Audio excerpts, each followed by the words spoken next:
Hey humans! Hey! How's it going? Welcome to Read to Me, Matt Dunn. I'm Matt Dunn, and I'm going to read to you Pride and Prejudice by Jane Austen. Right now we're on chapter 36. Elizabeth just read this long-ass letter why Mr. Darcy is explaining himself, why he doesn't like Wickham, why he broke up the engagement between Jane and Bing Bang. Bing Bangly. Bing Bangly Boo. The sun is in my eyes. In my eyes. God! Could it be any more brighter in here? If Elizabeth, when Mr. Darcy gave her the letter, did not expect it to contain a renewal of his offers, she had formed no expectation at all of its contents. She had no idea. But such as they were, it may be well supposed how eagerly she went through them, and what a contrariety of emotion they excited. Her feelings as she read were scarcely to be defined. With amazement did she first understand that he believed any apology to be in his power.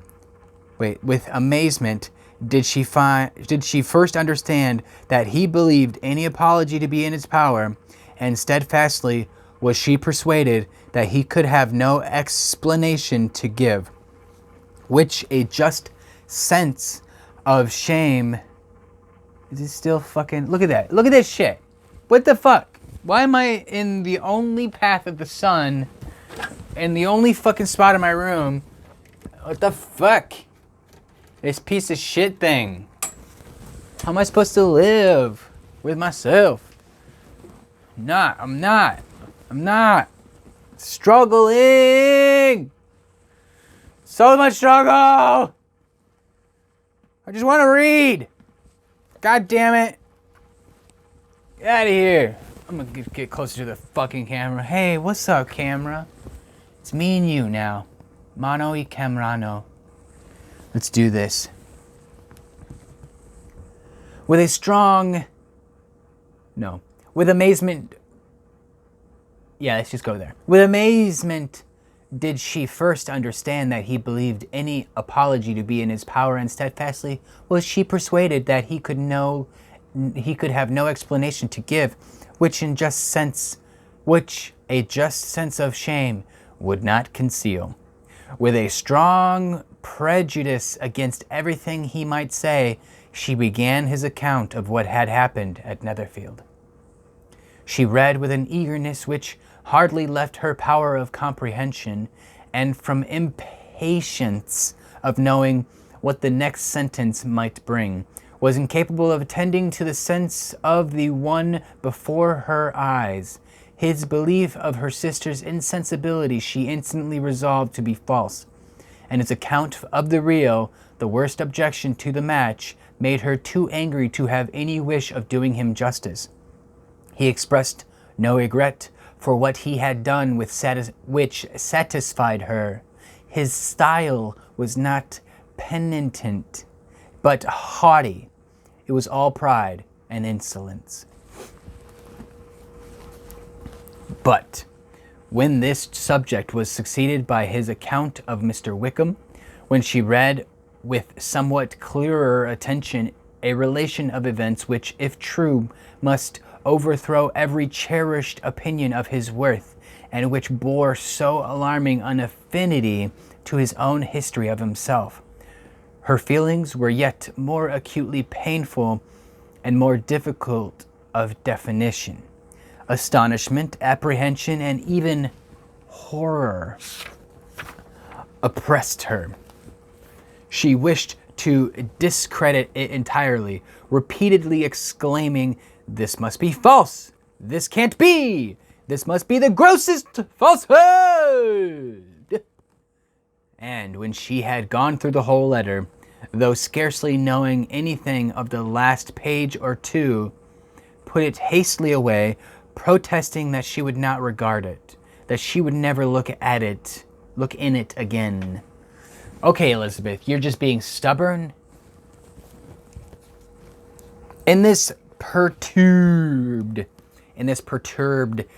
state of mind, with thoughts that could rest on nothing, she walked on, but it would not do. In half a minute, the letter was unfolded again, and collecting herself as well as she could, she again began the mortifying perusal of all that related to Wickham, and commanded herself so far as to examine the meaning of every sentence. The account of his connection with the Pemberley family was exactly what he had related himself, and the kindness of the late Mr. Darcy, though she had not before known its extent, agreed equally well with his own words.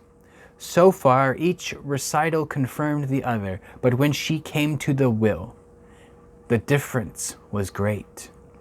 What Wickham had said of the living was fresh in her memory, and as she recalled his very words, it was impossible not to feel that there was gross duplicity on one side or the other, and for a few moments she flattered herself that her wishes did not err.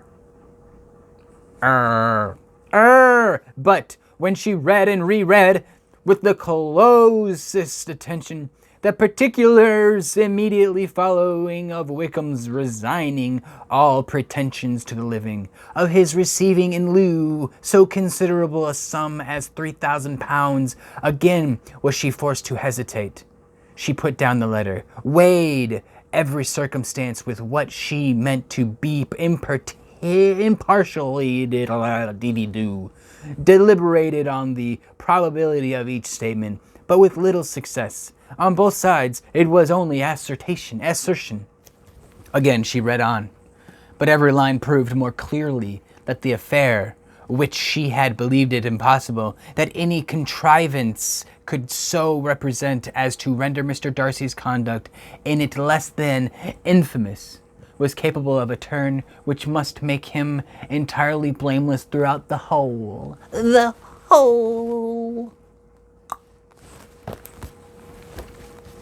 The extravagance and general profligacy which he scrupled not to lay to Mr. Wickham's charge exceedingly shocked her, the more so as she could bring no proof of its injustice.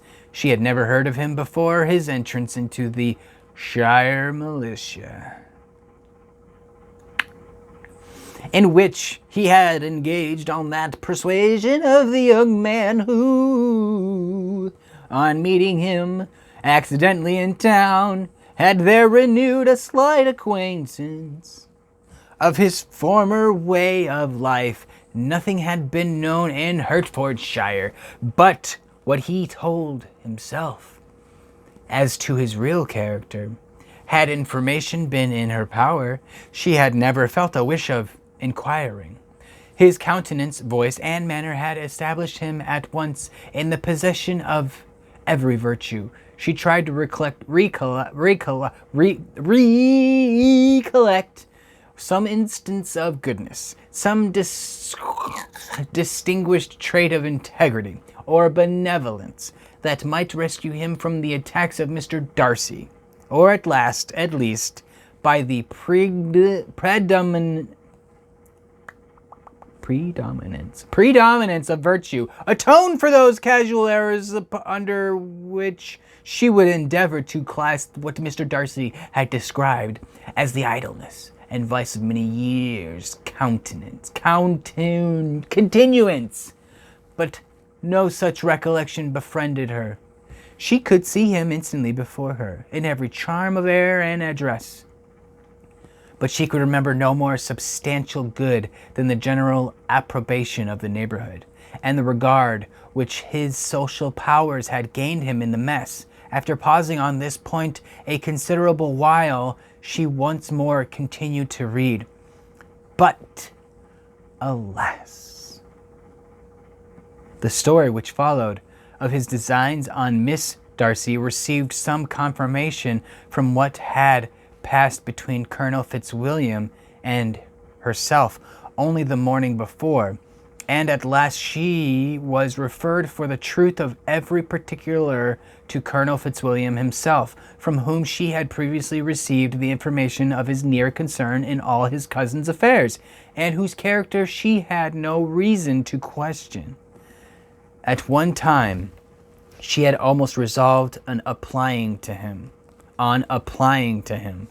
but the idea was checked by the awkwardness of the application, and at length wholly banished by the conviction that Mr. Darcy would never have hazarded such a proposal if he had not been well assured of his cousin's corroboration.